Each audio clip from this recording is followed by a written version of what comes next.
Hello and welcome to the United Stand. Lots to talk about tonight. Is Luke Shaw's career at Manchester United over? Is 6 injuries for Manchester United for the Spurs game apparently? And has Jose Mourinho lost the dressing room? That's coming through as well. We'll also have the update on our Super Brew as well. That's working, which is fantastic.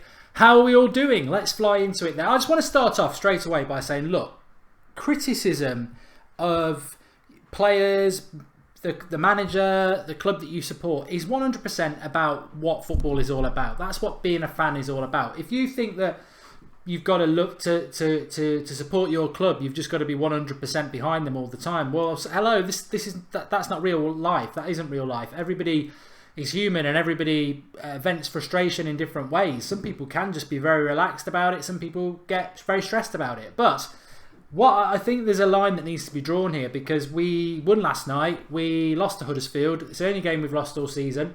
We're second in the league. It's not really, maybe carried away on the wave of optimism because we were beating teams so comfortably, but it's not really a surprise now that I'm a little bit used to this last couple of weeks in the international break that we've been back and it's been a bit lacklustre. Is it really a surprise? I was saying at the end of the transfer window that I don't think we've got enough. I don't think Mourinho got enough. And is Matic and Lukaku, because that's effectively who we've bought because Lindelof's just not doing it at the moment, is Matic and Lukaku enough to take us from 6th to 1st when we lose Rooney, Zlatan and Rojo? Not really, is it? On paper it's not. So we're well achieved, we're exceeding it, we're still in the race. Spurs is absolutely huge. But when I read things in like The Sun today, like Manchester United's source says that this is the worst time it's been in Jose Mourinho's career at Manchester United. Players are unhappy with him, and it's starting to build negativity around our club, which as fans I think it is our responsibility to try and kick back against that. I mean, I don't mind Manchester United fans expressing their opinion about the way things are going and the way we're playing, but I don't really think, although Andrew Ellis has just said he wants Mourinho out because he's a bully and a fraud, I don't really think it's the time for that, and I do think it's the time to back us because we are going into 2 massive, massive games, Spurs and Chelsea. Hopefully Rodney's with me. I'm here, sir, I'm here. Good, how you doing, alright? Yeah, not too bad, thanks. Apologies for the lateness. That's alright, I think I was a little bit late as well. We will have an update on the Super Brew Predictor League as well in about 10 minutes, but let's fly into some of the topics there. Rodney, I was talking about it there actually. I think, well, it is in The Sun that I've read it. They've got a United source who says that it's never been so bad at United as it is under Jose Mourinho at the moment. Sorry, I must word that right. It's never been as bad in Mourinho's reign as it is now around Carrington. That is more or less the quote that's coming out. I mean, I think I can smell something, and it comes out of a bull's back passage. But your thoughts? I would agree. I mean, we could only assume which player was not currently in the squad would be the source to that kind of story. Mourinho is, I mean, listening to the comment that you just mentioned before, people saying that he's a bully. Some would have said Alex Ferguson was a bully, but a successful one. Some would have said Brian Clough was a bully, but a successful one. So when you look at management or managers in football terms, there's a ruthless streak to them. There is, and the successful ones are ruthless. Talking about ruthlessness, I mean, Sandeep makes a very good point. It's in The Sun, and we know the press are going to rumble, try and get at Mourinho. I mean, the funny thing is, United lost to Huddersfield at the weekend. Yeah, that was embarrassing. I accept it. I'm still not over it. I'm sure you lot aren't as well. But Klopp got humiliated at Spurs and is 7 points behind us in mid-table. Where's the anti-Klopp press? Where's the Liverpool need to sack Klopp? If I was a Liverpool fan, I'd be feeling even more insignificant than you have done for the last 25 years, because if Mourinho had lost that game to Spurs, it'd be apocalyptic. It would be, regardless whether we were top or not, it would be absolutely still being spoken about now. Liverpool are getting hammered at Spurs. Hardly anything at all, because all they're interested in is Manchester United. Talking about ruthlessness, Rodney, because we will be talking about Spurs in a minute. But Luke Shaw, this is across a few media outlets that Luke Shaw fears his Manchester United career is over. This is based on criticism he's still getting from Mourinho. But the fact that he has knuckled down, he has been training really hard, he doesn't feel he can do anything more than he's doing, but Mourinho is still not happy with his attitude. Do you feel that it is the end of Luke Shaw at Manchester United? I mean, Swansea away, League Cup game, probably going to be our easiest game of the season now. He gets 5 minutes. If he's only getting 5 minutes in an easy fixture like that doesn't really matter. He's got zero chance of getting near the first team in the Premier League. Yeah, I mean, Mark, we've both talked about how we hoped Shaw would kind of make an appearance later on in the season, and I think even in the pre-season tour, we even mentioned that if he didn't kind of establish himself by Christmas, there would be no future for him.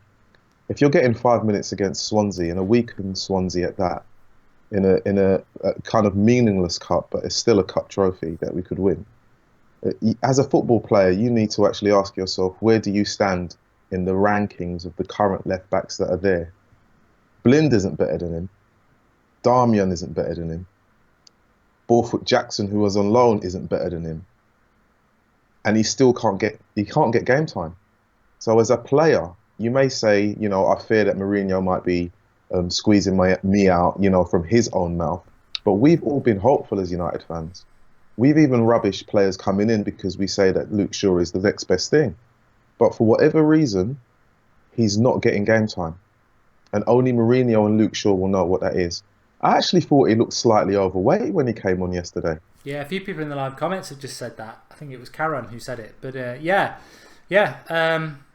maybe this is, we've got to back Mourinho on this, haven't we? As much as as hard, well, you might think differently and people at home might think differently. I find it really difficult because I just think, as you've said there, I can't really say much more. I think Luke Shaw is our best left back, and fit, he's the best left back in the country, and I've always been a big fan of Luke Shaw, but he is stocky, as Zach Kemusi has said, but we don't know why this is happening, but there clearly is an issue between Mourinho and Luke Shaw, and people call it petty, but if Mourinho doesn't like a player, it won't work. I'm not convinced he likes Martial, and I wouldn't be surprised if Martial spends a bit of time on the bench now, because I think Martial also almost needs to score a couple of goals every time he plays.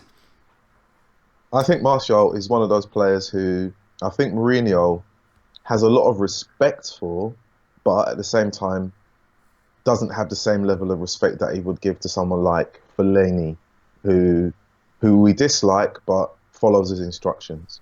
And I think Martial it's quite clear that he has superb ability on the ball, but he's not ruthless enough.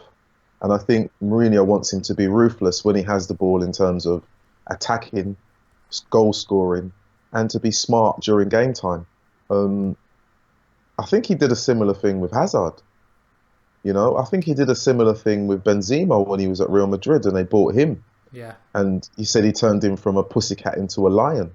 He made him a ruthless player who very rarely gave up the ball and scored goals.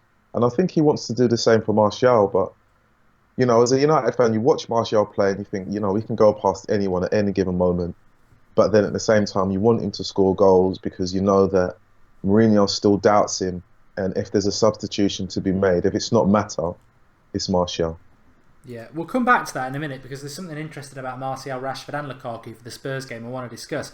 But on the fact of Luke Shaw, Danny Green says Luke Shaw needs more football for confidence, give him one more chance. Ryan McSquiggan says most United fans like Luke Shaw, but he's been ruined with injury. And Wayne Littlewood says it's depression, he's eating too many kebabs. Varn says regarding Shaw, the only reason why the media is coming up with this story is because Mourinho played him and they need to write papers. Yeah, you might well be right, Vaughan, but I think last night I expected him to start. When he didn't start, I thought he was going to at least get 45 minutes. When he didn't get 45 minutes, I thought surely half an hour. And then he gets 5 minutes. And I just think that was a massive indicator. I mean, if Mourinho's got any plan of using Luke Shaw this season, you would use him last night. To give him 5 minutes, I mean, he played Scott McTominay for 90 minutes. McTominay will not get near the first team this season. Yeah. And Luke Shaw gets 5 minutes. It's a massive indicator that Luke Shaw is not part of his plans. And I think there's something in that.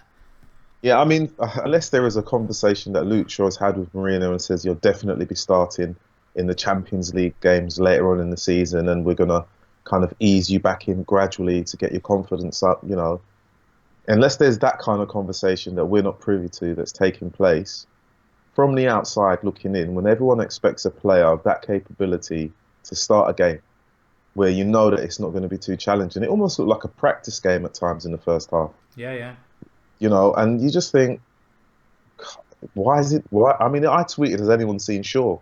Someone came back to me and said he was in McDonald's, and I'm thinking to myself, that was in the first half, and I'm like, well, that's before I even actually witnessed him coming on, and even when I did, I was like, oh, he looks slightly chunky, considering he's meant to have been training. And this is a person who's been in pre-season training. He's been training all of September. October is nearly up, and you look slightly overweight. I'm concerned for him as a young footballer, because at that age, you should be playing. And I don't think we have the right to call him England's first choice left back anymore. No. I don't. I think that's gone. I mean, when he does come back, his name may be promoted by the mainstream media, but there are other people in the pecking order that have actually played consistent football for the past 2 years that will be ahead of him. I mean, if Luke Shaw does leave Manchester United, I really hope that he does go somewhere like Spurs and shows the form that I think he's got. And, maybe it is just a clash between Mourinho. One thing I think United did brilliantly is that Luke Shaw's contract was up at the end of this year. We extended it in the summer. And a lot of people thought, yeah, me included, I thought that's a big sign that he's going to be at the club.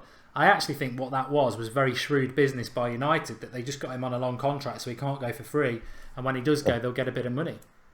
I mean, I'm like you. I thought, yes, there's going to be some life in Luke Shaw at Old Trafford. I mean, we spent a lot of money on an 18-year-old.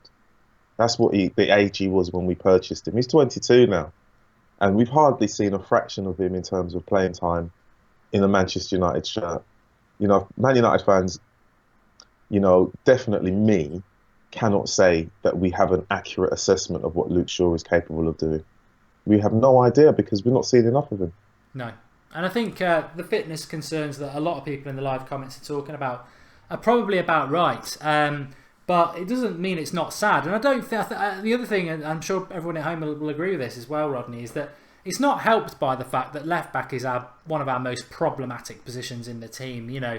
We played 5-3-2 last night, and we did play defensively because we had Darmian and Blind as the fullbacks. I think with Valencia and Young it would have been a bit different. But, Ashley Young going forward is good, but he's terrible at going backwards. Daley Blind is okay at both, but he's not quick enough. Darmian can only defend, although he did put a cross in yesterday for a goal. So that left-back position is just a massive, massive problem for us. And I think so many of us, myself included, were pinning our hopes that Luke Shaw was going to come through and solve that problem. Because the Luke Shaw I imagine, and I'm sure the Luke Shaw you imagine, we'd have left-back sources for the next 10 years.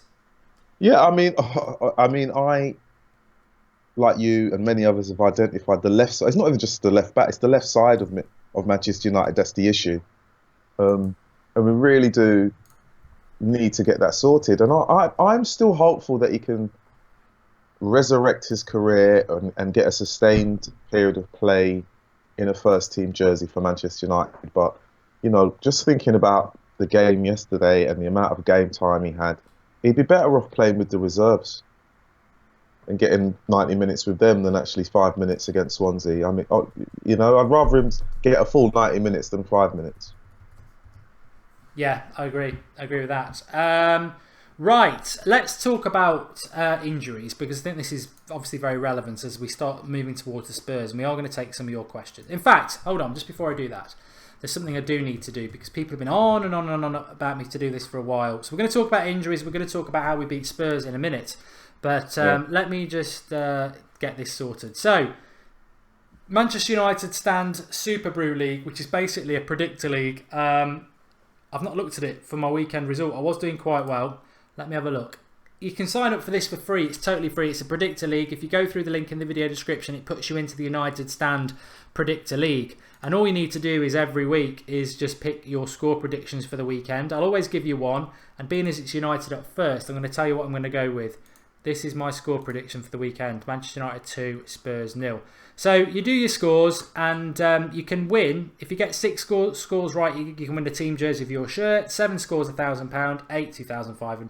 10 scores, all 10, you'll get 20 grand. I'll give you the money yourself if you do that. But it's not exact scores, because if Manchester United were to win 1-0, it counts as one of those scores. Because as long as you're within a goal of that result, 1-0 or 3-0 would count. Obviously, they've got to win. And that's it. You do your 10 Premier League predictions. And you automatically get put into the United Stand League if you sign up through the link in the video description. Where I'm actually quite happy that I'm in 24th. I've just seen 24th there. I think Kieran Byrne was top. Not anymore. Alex is top. So well done to Alex. He's got 74. And where am I? 24th. They said 24. Here he is. Goldbridge. 67.75. Place 74. So I can catch him. I had a bad week last week as well. I just want to see who won, if anyone won the yellow jersey, because you get a yellow jersey for winning it. But it doesn't matter if you join in late, because you can win the shirt, you can win the yellow jersey, and it averages your score anyway, so you can still move up the league. So it's free to enter. The link is in the video description. Join in, see if you can catch me. People think they're going to beat me, but they're not. 24th, Alex, I'm coming for you. Okay. But I do think United will win 2-0 at the weekend. And as I said, link is in the video description for that. And you can win shirts and everything like that. So let's come back. I'm going 2-0 very quickly for Spurs United. What are you, Rodney? Well, to be honest, I'm slightly anxious about that game now. And not from yesterday's result, but from the weekend. I would like a 2-0 win. I would like a 3-0 win. But I would wait very much until I see what the team selection is on Saturday before I'd give my prediction. And I know that's not what you want to hear, but I'm still feeling. I am going. I'm going up. I'm going up by train, so it'll be early, but not as early as my colleagues who are going up by coach. You staying till the end this time, or are you getting off early? I'm staying till the end, so I'm going to look for flex. Oh yeah, I forgot. Yeah, definitely. We'll see Rodney in the flesh on a fan cam. That'd be brilliant. Yeah, yes. I'll be looking for him, so that'd be great. So yeah, I'm anxious about the game on Saturday because as much as not to kind of go too far ahead in terms of the schedule, in terms of talking. Spurs played at Wembley and beat Liverpool, and for the life of me, I thought Spurs wouldn't win at Wembley until January or February because they wouldn't be able to that problem. They've solved it, and they've solved it after playing Real Madrid. And they're a better team away, aren't they? I was talking to somebody at work today. That's the problem. They're a good team away. They're a very good team. And the frightening thing for the Spurs team, or from my point of view, is their best midfield player has been injured. Dembele. I think Wanyama's a good player for them as well. He's been and Dembele as well. Again. Lamela's been a long-term injury for them. They've got good players out, so we can't moan about injuries. No, we can't moan. So I'm more concerned about that game than I was against the Liverpool. I was super confident for the Liverpool game. Super confident. I thought we'd get a result there and score at least 3 goals. But the Spurs game, I'll wait. I'd like 2-0, but I'll wait to see what the squad is for that day. I think it's going to be very similar to the Chelsea game I went to in April. Don't think many people know I went to watch Chelsea United in April. I'm joking. I've said it a million times. But I do think that's what we're going to see. I think we'll see a lineup where we all go, we're going to lose. And then we'll see some formation from Mourinho that is so specific. It's tailored for Spurs. And he'll use that home crowd of which you'll be a part of, Rodney. And we'll be up for it. But, some people are saying we're the underdogs. We're never the underdogs at Old Trafford. We're second in the league. But Spurs are a form team at the moment. They're in better. City and Spurs are the form teams in the league at the moment, and Spurs are a good team. In fact, we've got a preview tomorrow night at 8 o'clock with she did it with us last year. I forget what her name is. I think it's Hannah, who's a Spurs fan. So she's on tomorrow night. She was really good last year. I know a lot of people liked it. And I'm going to be totally honest in relation to Spurs. I've watched a lot of Spurs this year. I like Spurs. Obviously, I don't like them on the weekend, but if they're not playing United, and I don't want them to finish above us, but I do like Pochettino's approach to football. I like the signings. I like the way they play football. I've watched them a lot this season because of the Champions League, and I've been doing That's Football watch-alongs on there. But on Saturday, we'll get into that. Let's talk about this first, because Manchester United apparently could have 6 players out for this Spurs game. Now, first of all, Fellaini, Pogba, Carrick, we all know about those 3. And I don't know whether we're including Rojo and Herrera in this. Rojo and Zlatan in this, because there's another 2, so that would take it up to 7. So Rashford could miss it. Obviously, he was running around with a knock for much of the game last night. And Herrera apparently was taken off because he had a knock as well. So Positives, Eric Bailly will be back. Phil Jones will be back. So we don't have to worry about Lindelof. I mean, to be honest with you, I would have just took Bailly or Jones to have one of the midfielders back, whether it be Carrick, Fellaini or Pogba, because I think Smalling's been doing very, very well. But it looks like we'll be able to play Jones and Bailly. But if Rashford's out, I think the problem for Manchester United, and this is where I'm coming at it, Rodney, is that I've watched United obviously play every game this season like everybody else will have done. And what I've noticed since the international break is that thankfully there's not much criticism of Lukaku. And last night I think Martial and Rashford played well with what they had. And the problem United have got, whether it's Mkhitaryan or Lingard, and I know Lingard scored 2 goals yesterday, but he's the number 10. Lingard could score 2 goals from the right of midfield. In the number 10, we're just not moving the ball forward for the forwards quick enough. We're not playing them through balls. Somebody was saying last night, Martial needs to run between the gaps and get in behind. I tell you what, he may as well go and run around Manchester, because he'd be more effective than running behind lines of the opposition at the moment, because the ball is not going into the danger areas for our forwards. And that's what worries me about Saturday, because we saw it at Liverpool, we saw it against Huddersfield. You know, Lukaku, if he doesn't get chances, he's not going to score goals. No. And you took the words right out of my mouth with the number 10. I mean, Eriksen has been on fire for Spurs. He's been more of a playmaker and a concern for other teams than Dele Alli. I know Dele Alli's the star boy in Spurs along with Harry Kane. But Eriksen, as a number who floats from midfield to support the strikers with ease, and he kind of has a free rein. And if we don't get someone to kind of close him down, we will have a real problem. I mean, Harry Kane will get the ball and will try anything from anywhere. I think his confidence is that high at the moment. He will do things that a lot of strikers wouldn't even think of doing. But the Spurs midfield and the number 10, and again, like you say, if we don't get someone close enough to Lukaku, whether it's been Mata or Mkhitaryan, I mean, I couldn't believe how deep Mata dropped against Huddersfield to pick the ball up from the back four as a number 10. And I kept thinking, why is he doing that? And that was Rooney used to do that. And Rooney used to do that when you'd think, oh, he's not getting the ball. I'm not thinking, you're a number 10. You come alive when the ball comes to the 25 yards away from goal. That's where your magic is. You're either taking shots or you're playing in the striker. At no point did it look like that was going to happen for us with Mata. And I was one of the many that wanted Mkhitaryan dropped so that Mata could play as number 10. And he may not have got the memo that day that everyone wanted him to play, but I don't think he did himself any favours in that game. But then saying that, Huddersfield played really, really well.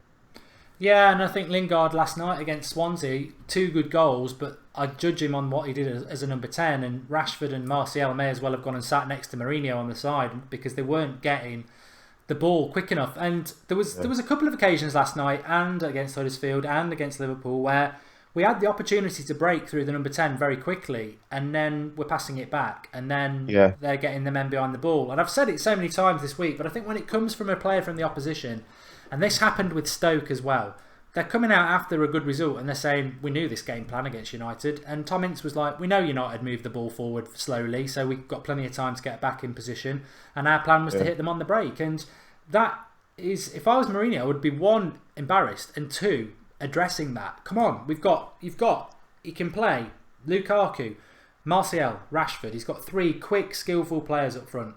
You've got to get the ball to them quick though, because ball to their feet when they've got their back to goal, it's tough. And that is the biggest thing for United. I don't know whether, I mean, I'm going 2-0 United because I just think it could be any score, but we've got to score goals. And I think Spurs are more than capable of scoring goals. So we've got to find a way to be progressive, because I don't know how you will feel at the game on Saturday, Rodney, and I don't think this will happen, but some people do.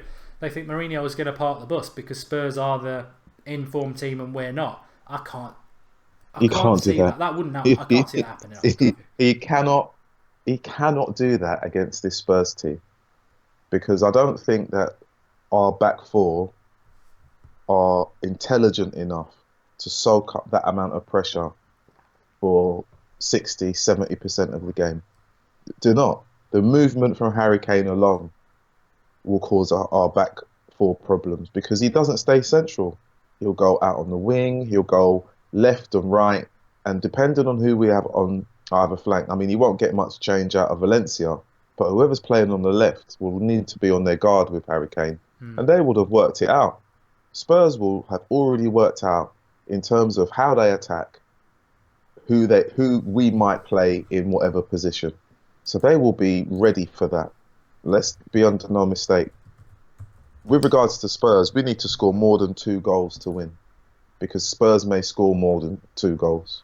Of course, the problem with Spurs is they are very, very good defensively. In fact, we'll do a combined 11 for Spurs in a minute, because that's... that'll make me cry about. I just wanted to see what Spurs' lineup tonight was, and again, not really... Well, Dele Alli's playing for them, Eric Dyer's playing, Alderweireld's playing, but Harry Kane's nowhere near it. Eriksen's on the bench. Dembele's on the bench. Oh, I hope that's not. I hope that's not not Usman Dembele. No, the good Dembele, because he always plays well against United. He is. Oh God, he's coming back from it, and that's the one player that when he was at Fulham, he gave us a torrid time when we played him, and pick me up if I'm wrong, Mark. When we bought Smalling, I believe we were linked with Dembele before he joined Spurs. I think that was the same season that we have been linked with him before. He plays so well against us. He's good at dribbling. He's good at tackling. He's quick. Yeah. I'm scratching my head now, thinking, oh gosh, who do we have in the team that can hand? Because he is a very talented footballer. It's not just about his strength. Technically very good, and as a left-footed player as well, always difficult to mark, and will push forward and support the strikers. So. I think this is the problem for United on Saturday that everybody pretty much knows, is that, look, if we can get our strikers in, we've got good attackers. If our defence is under the cosh, we've got a decent back four and a very good goalkeeper. But we haven't got numbers in the midfield at the moment. I don't think we really had the numbers in the midfield anyway, and we should have bought another one. But with no Pogba, no Fellaini, no Carrick, and a number 10 that is non-existent. You've got Matic, who looks tired. You've got Herrera, who is out of form and may have a knock. I mean, that is where the game is going to be won and lost. And I don't know whether he needs to pull something out of the bag that is really shocking. Like, I don't know whether I always say I'd consider playing Valencia in the midfield, but then who would play at right back? But just something to give us something in the midfield that's McTominay can't play. This is the game, right, when you really need a Fosu Mensah to say, right, sit alongside Matic and soak up whatever's coming. For whatever reason, we said he needed to go out on loan and get experience. But him and Pereira and Swansea, for me, they've demonstrated they're good enough to be part of our squad. And, it sickens me to see that Pereira's away in Spain. And that Fosu Mensah, for whatever game time he's getting at Crystal Palace, hasn't been a positive one so far, apart from the 2 wins they've had, or 1 win. I heard somebody say last night about Fosu Mensah that, oh no, it's good for him at Crystal Palace, he's getting an education. I disagree. The education under De Boer, when he was playing every week in the first team, yes, but now he's playing under Hodgson, who's a dinosaur, and he's not even getting in the first team. He's not getting in now. I don't think it's doing Fosu Mensah any good at all now, and I would get him back. But Marlon Bloomfield says the midfield is the huge question mark for this Tottenham game. I think yes, it definitely is. And Untu says play Twansibi and man mark Dembele. Yeah, you could play Twansibi and man mark Eriksen. If we set up like we did against Chelsea, like I say, we all saw that game. It wasn't a boring game from United, but we did deploy a man-to-man thing. But the thing is, Tottenham at the weekend, then Chelsea as well. I don't know. I mean, I'm going to be positive. I think we're going to win against Tottenham, and I think Chelsea we might get a draw, but it could easily be 0 from 6, and then the knives are really well and truly going to be out. But there is a positive, Rodney. There is a positive. Yeah. Harry Kane doesn't do well against United. I know he scored last year, but we were sort of preparing for the Europa League with a bunch of kids, and he did score, but he never normally does that well against United. Having said that, Lukaku and Kane pretty much get tarred with the same brush, that they score a lot of goals, but the big game bottlers. This season that seems to have changed for both of them, so I don't know whether we can rely on Harry Kane going missing against United, because he doesn't look like he's going to go missing against anybody at the moment. But he doesn't tend to turn up at Old Trafford. No, he doesn't. And you'd like that run to continue. But at the same time, he has hit what you would call a purple patch where things are just going for him. And he's trying things and doing things in games where everyone's kind of going, oh, have you seen that? And I think for the last 2 games, Lukaku, apart from probably looking slightly sluggish, didn't seem to be anticipating some of the passes from whether it be Rashford or Mkhitaryan or Mate. He seemed to be slightly flat-footed, even when he came on yesterday. And I'm hoping that he has a bit of a spring in his step because he's going to need it, and we're going to need him to be on full form on Saturday, and to return to the goals, because it's for him. We might think this is a bit of a drought before people start pointing their fingers at him. Yeah, Bradders says United will be humped off the park easy. Look, United have got to go. United have got to hit this game. I think we're all sort of speaking positively because we're assuming that United are going to respond from Huddersfield, and they are. The crowd will be up for it. United have got to be up for it. Everybody's got to, effort's got to be taken for granted, and they've got to be on their A game, and we can do it. And it can turn our. I wouldn't say it will turn our season around. It is a pivotal game for us. I don't think losing it is going to. I think if we lose it, City have got a pretty easy game away to West Brom, so you're 8 points behind. Then I think bye title, but we're not in that situation yet, and I choose to stay positive for the moment. But the form team is Spurs, and there are massive. If Herrera's out at the weekend, as much as he's been getting a lot of criticism, which I don't understand, we're in real trouble then. I mean, just to go back to the injuries, people are saying, well, where's Paul Pogba at the moment? I think he's still in America. I think Fellaini's still in Brussels, in Belgium. And Michael Carrick is a mystery. This is a bit of a... Michael Carrick's probably in the Sun headquarters having a cup of tea. Yeah, I mean, this is the frustrating thing around United as well. I don't know what people at home think, or you, Rodney, is that Pogba, why were we never told how long Pogba's going to be out for? Carrick, why have they never said how long Carrick's out for? It's just, I don't understand what the game plan is with that, because many people, like myself included, thought Pogba would be back by now, thought 4 weeks. Carrick, we don't even know what it is. So the game plan, whatever it is, just doesn't work, because we're actually getting frustrated because we thought they'd both be back by now, and they're not. And if they'd just come out and said Pogba's hamstring injury is really bad, he's not going to be back till middle of November, then we know that. But we don't. I don't understand it. I've never really known that around injuries. Transfers, you keep it quiet and then it's a surprise. But with injuries, I don't really see what we gain from keeping it quiet about mystery injuries. I mean, almost the Pogba thing is like a Scarlet Pimpernel story. No one knows where he is. I mean, he says in America, and we see these odd videos.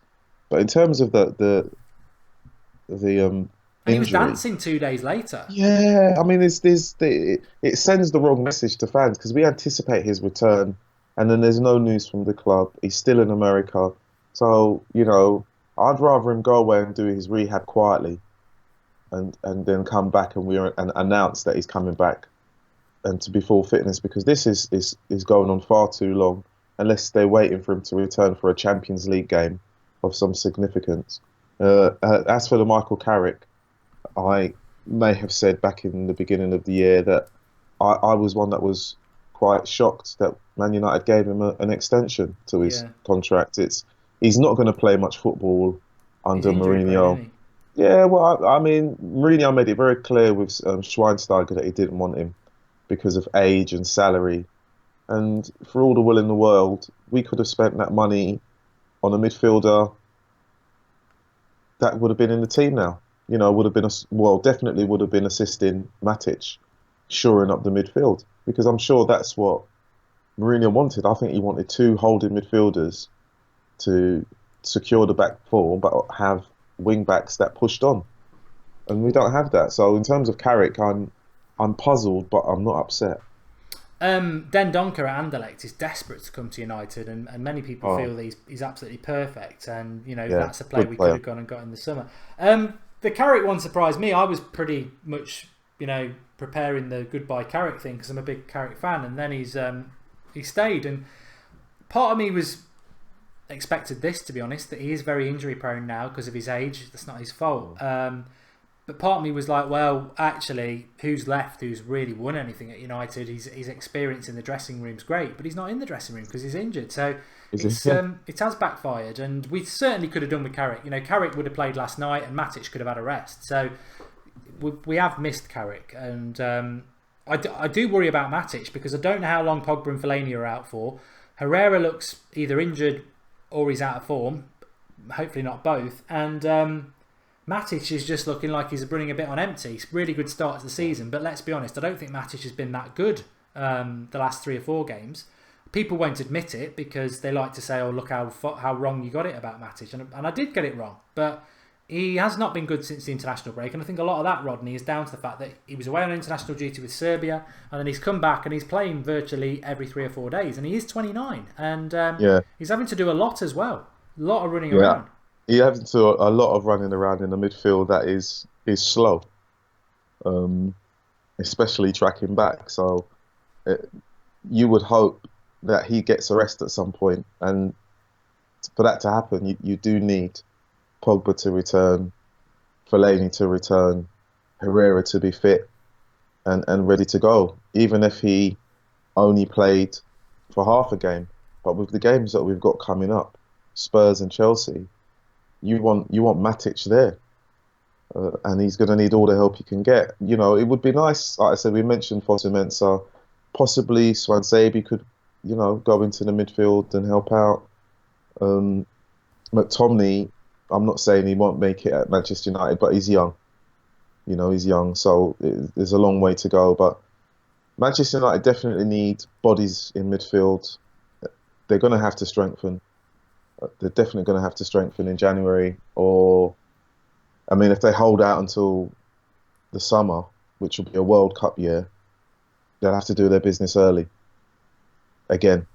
And we know how that went last time, and we know how Mourinho was slightly frustrated because it came right up to the wire. So he will be looking ahead already as to what he wants, who he needs to bring in, and what changes he needs to make. But in terms of the right here and now, our team look tired. They do look tired. They do. There's a great comment there. I was just whizzing back trying to find it. It was a really good one. It was basically, let me see if I can sort of remember it. It was along the lines of loving the positivity, loving the fact that we all love Manchester United and we want them to win, but our season realistically could be over in 2 weeks.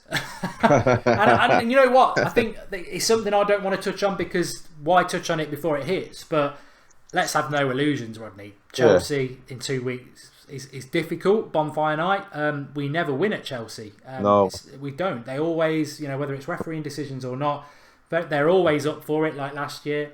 And I do think Mourinho will park the bus. I think even if we'd been pummeling teams all the way up until, and we pummeled Spurs and we were top of the league with City winning 4-0, I still think because of what happened last year, Mourinho would park the bus. So he'll definitely park the bus with the way things are at the moment.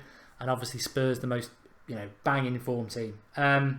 It's difficult, isn't it? And, we could lose the next 2. I choose to be positive because it's not happened yet, and why not? But what if we did lose the next 2, I would imagine City would be double figures ahead of us going into the international break.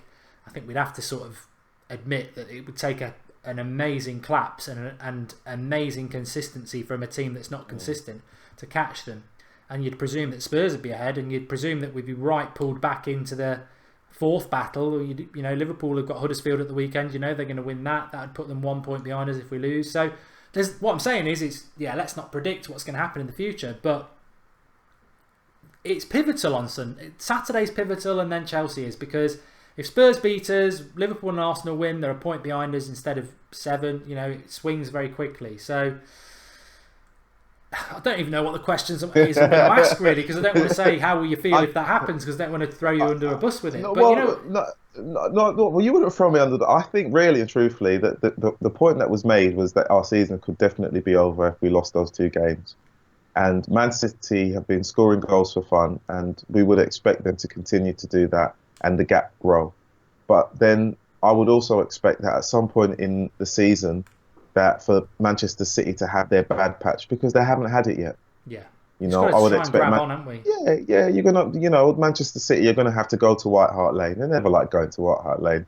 They never like going to certain clubs where they have find it difficult, and that will happen throughout the season. They may go to a particular team and think, oh, we've got it easy. They might go to Huddersfield and have one of those days where they think everything's going wrong for us. What are we doing? Why can't we string 4 or 5 passes together? So, Manchester United could lose games. Liverpool's lost a game. Spurs will lose games. Arsenal definitely will lose games because they usually shut up shop around November and don't come back till March. You have to do that. So yeah. So it wouldn't be the end of the world. I mean, as a United fan, it would really hurt. I mean, it would sting to have 2 defeats against 2 big rivals. But then I know that around about the Christmas period and the Boxing Day period, the New Year, all of those fixtures that kind of throw up the anomalies that we think, oh yeah, definitely they're gonna win, and then something goes wrong, and you just think, oh, equaliser, and that could be 9 point gap, then closes to 6, then it's 3, and all of a sudden everyone's level pegging again. So, Spurs could be upbeat and say, oh, we're gonna win, and Chelsea think we're gonna win, but we've got players missing, and when they come back, we'll win. So I think that's the most relevant comment, really. That I know Spurs have got players out injured, but look at what they've got to replace with them. United are struggling at the moment because of the injuries, and we might look back in May on this international break and go, "This is where it went wrong," which would be really a kick in the teeth, because next season we'd be like, "Well, for the last 2 years we've won the first 3 games up to the first international break. Then this season we did well up until the second one, and then you're trying to knock it on." And this has been a nightmare sort of third international break so far. But the one thing I was going to ask is, one, please do drop a like on the video. Rodney's on the video, so make sure drop a like on there, and if you support the United Stand, do drop a like and get involved with us. If you're a new subscriber, click and subscribe. We're very close to 144,000 now, only 70 short, so do subscribe if you are new. Fantastic community, as you can see with the live comments. But what I was going to say, Rodney, is it's a bit of a crap question, but if we were to take 1 point from the next 2 and we were 10 points off City and we were like, 4th with Arsenal and Liverpool breathing down our neck, and it was the same football as we've seen, what would you be thinking? I mean, and in that sense, I mean, would you be starting to have doubts about this manager or this squad, or would you be thinking he just wasn't backed in the summer, or is it just about injuries, or why are we playing badly? I would say, I mean, I'm definitely for Mourinho. I like him as a manager. I would say that the squad probably haven't produced in terms of what they should have produced if we're battling for 4th. And then I'd have to go back to where we were last season and be realistic, despite the players that we brought in. I think I've had a reality wipe pretty much this morning.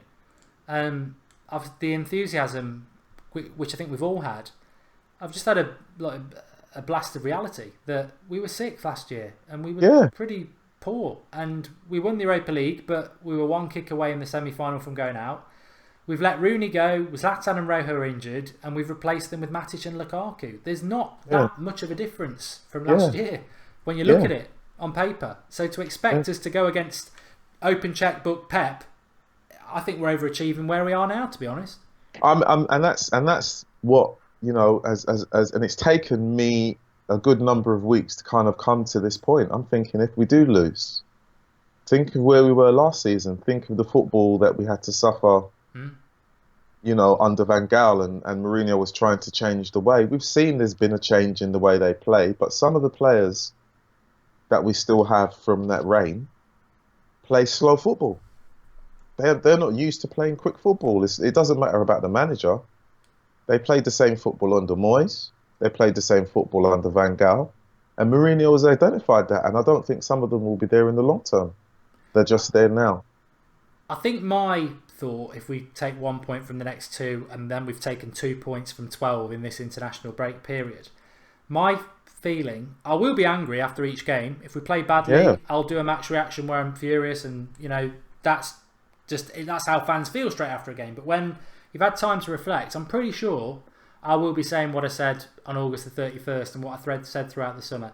That if somebody said to me in May, when I thought we were going to be getting Griezmann, Fabinho, at least 5 signings, if somebody said to me in May, you'll get Lindelof, Lukaku and Matic, I probably would have cried. And in fairness, Lukaku's been fantastic, Matic has been fantastic, but it's not enough. It's not enough. And I said it on August 31st. It's not enough. When you look at the squad that we had last year, and then you just add 2 players really, because Lindelof's not ready.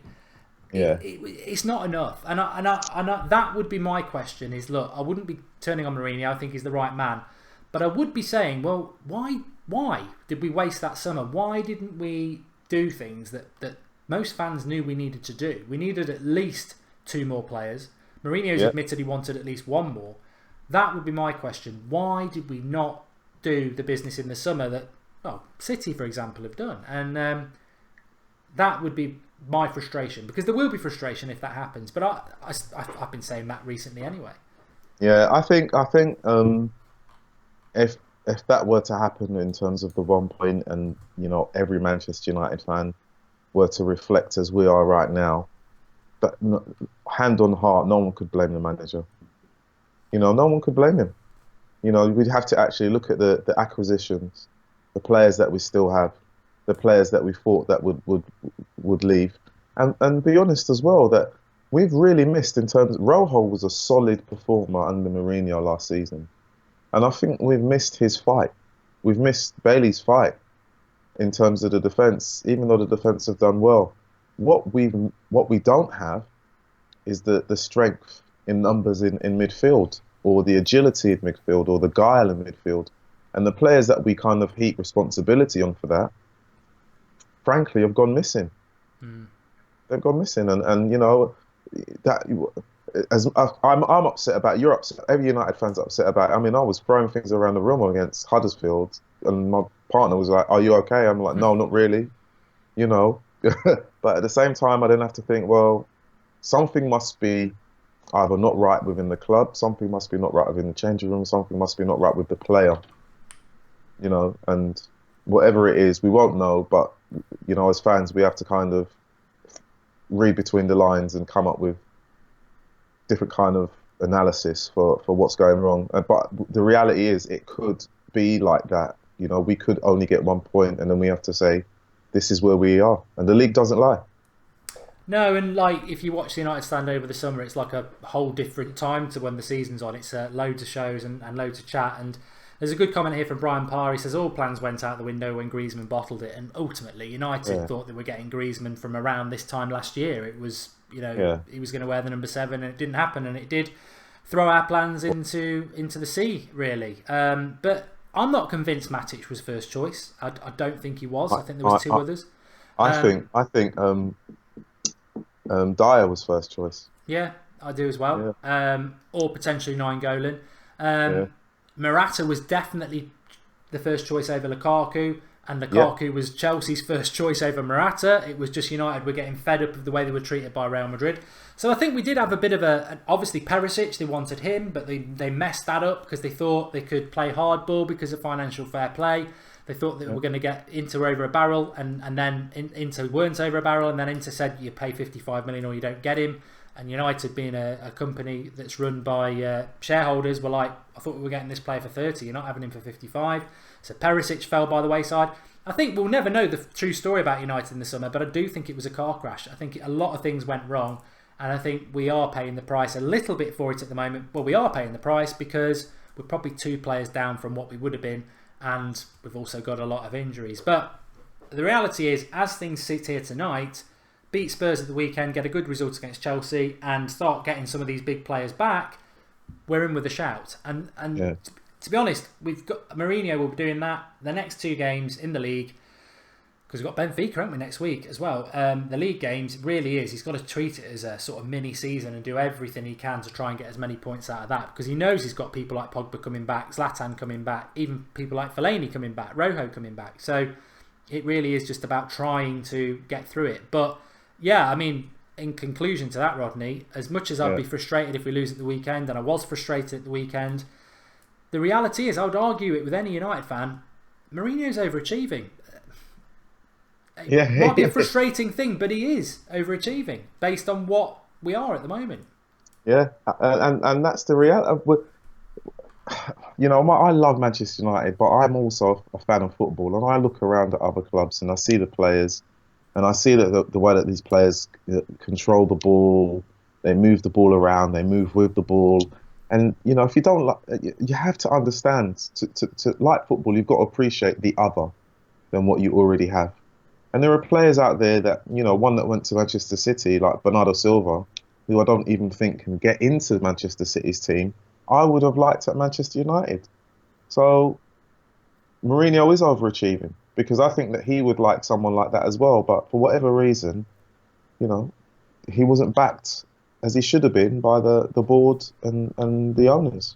Yeah, it is. It's an odd one. Somebody just in the live comments there asking about Super Brew. Let me get it up for you. Link in the video description there. Just to see the league table. Alex is top at the moment, and I am down in 24th place. But there are, as it says there, 2,352 people in it.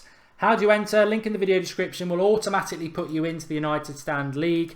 And all you do every week is you just pick your scores. It's a Premier League Predictor game. So you just pick your scores from the 10 games that there are in the Premier League each week.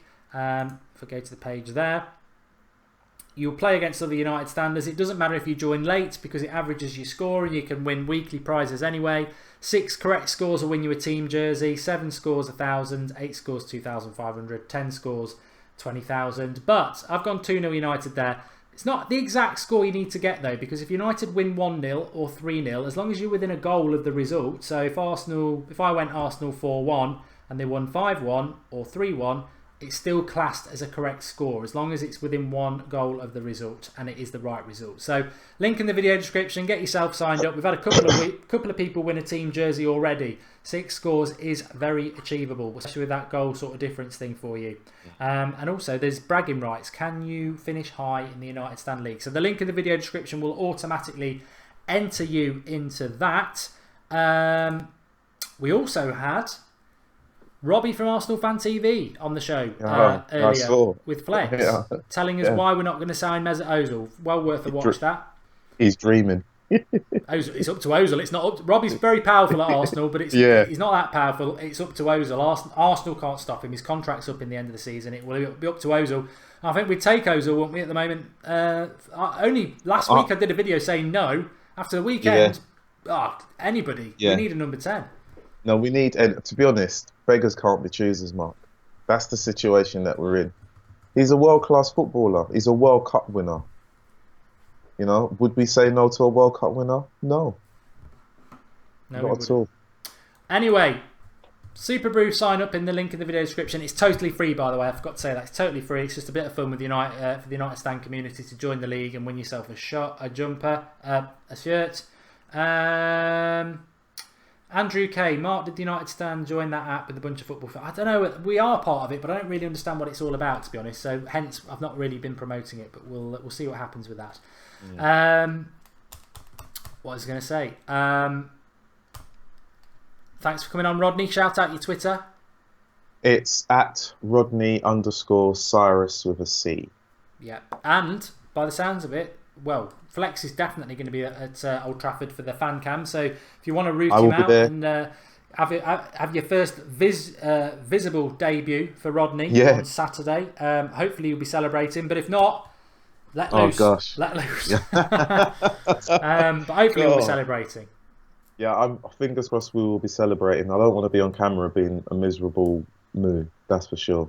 Because when Man United lose, I'm not happy at all. Well, you'll get a lot of likes if we lose and you speak the truth, because obviously you're well known on here and people get, we all, within an hour of a bad result, I'm got to bear with a sore arse, and 24 hours later, normally I don't agree with most of the things I've said in an instant match reaction, but that's the thing, it's instant, isn't it? You just unload. It's great therapy, actually. Yeah. Right. Thanks for coming on, Rodney. Cheers, pal. And thanks for everybody watching tonight. Please do drop a like. Nice to get Rodney on. He normally comes on a Tuesday, but we're playing Tuesday at the moment for the next couple of weeks. So hopefully we can do next Wednesday as well. But yeah, thanks everybody. Back tomorrow night at 8 o'clock. We've got a Spurs fan on. She's got her own channel, very, very good. And she's going to give us a bit of a... She was good for the banter last time as well, so I'll have to think of some jokes. But that's tomorrow night at 8 o'clock. I'll have a lineup and everything like that. And yeah, massive game. I'm starting to feel a bit nervous, but I'm still going to be positive. You may as well be positive until the negative hits. Yes, yes. Thanks everyone for watching. Speak to you all soon. Don't forget, Super Brew for the Predictor game is free. Link in the video description. Go and get your scores done now on that. You can win a shirt. And if you've not seen the Flex and Robbie video, give that a watch. And that's three. I'm going to give you a list of things. So Super Brew, sign up for that. Get yourself entered. Do your score predictions. Then go and watch Robbie from Arsenal Fan TV with Flex on this channel. 4 minutes. And then make sure you go and watch the watch along on That's Football, which Xander's doing for Tottenham, West Ham, a bit of a scouting mission. That's on the That's Football channel. It looks like he's wearing a wig, but apparently that's his own hair. He needs to get some gel in it. He looks horrible. But the Benfica goalie.